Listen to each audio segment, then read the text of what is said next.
I bet with Interbet only. They're a fantastic site. I've never had any issues with them. They are very professional. There's never a problem. You deposit money, 2 seconds later it's in your account. You withdraw, which I do very occasionally, and I believe it's also 2 seconds it's in your account.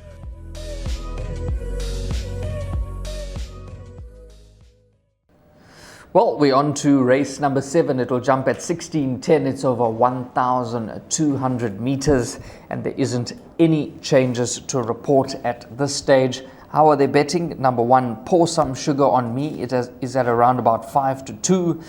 Number 5, Perfect Trust from the Carl Hewitson yard with the Richard Fourie aboard is 28-10. And number 6, Blush of Dawn is around about 15-4. Take note, that is early betting. It's just a guide for you, and that is subject to change accordingly. My first selection, D's, is number 5, Perfect Trust from the Carl Hewitson yard with the Richard Fourie aboard.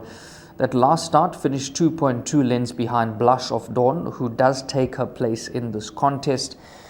But I just like the fact that Richard Fourie is aboard, and I say that respectfully.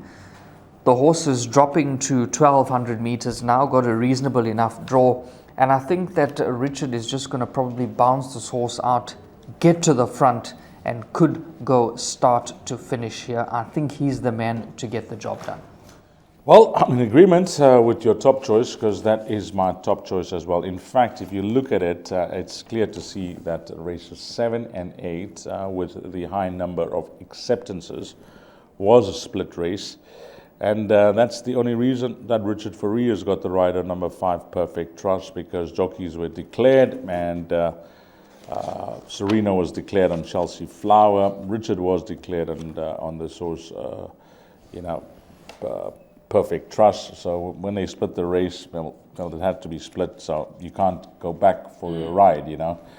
Unless you ride for the stable and you're a stable jockey, then you possibly can.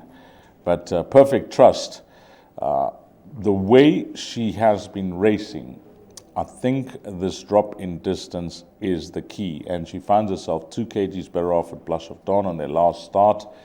And if things work out for her, the way she's been racing, I think that finally she could get that next career win. Because I say finally, it's a day short of a year. Yes. 364. 1 day short of a year. So maybe it's time for her to win again. So she's the top choice. She goes into everything, and I think 28-10. She'll start much shorter than that. Number 1, Pour Some Sugar on Me, Dennis Bosch's runner. They're dropping her in distance, and she needs things to go her way. I say this because from that draw, it could go either way with her, Devon. Yes. If she's slow away, she gets caught on that inside running rail. There's going to be speed on her. Yeah, shuffle back and that type of thing. But if she jumps away on terms, as she's done with Rachel, 4 starts back to win, and even at penultimate start, Rachel seems to get the right tune out of her. Then she's been looking for good pace and speed in the race. Number 1, Pour Some Sugar on Me. She gets my vote. And then in the pick 6, I've only included one more runner, number 8, Emerald Green. Because Emerald Green now, Devon, this is something to take seriously.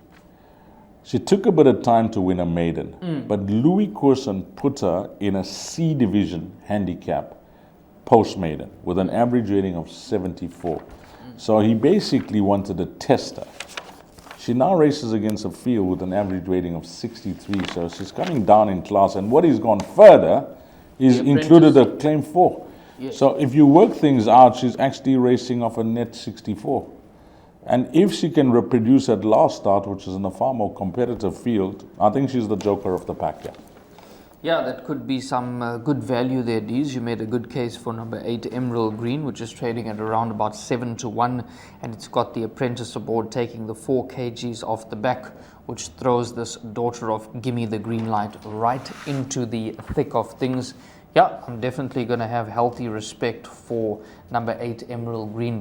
Dees has made a solid case for that individual.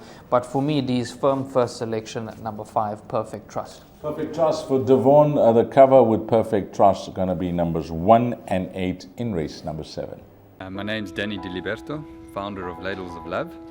was founded back in 2014. Communities we work with are all over the peninsula, and we're working with 138 beneficiaries now. We've grown exponentially. We've been able to do that because of all the kindness that we have experienced from individuals and corporates such as Interbet, who just want to be part of the change.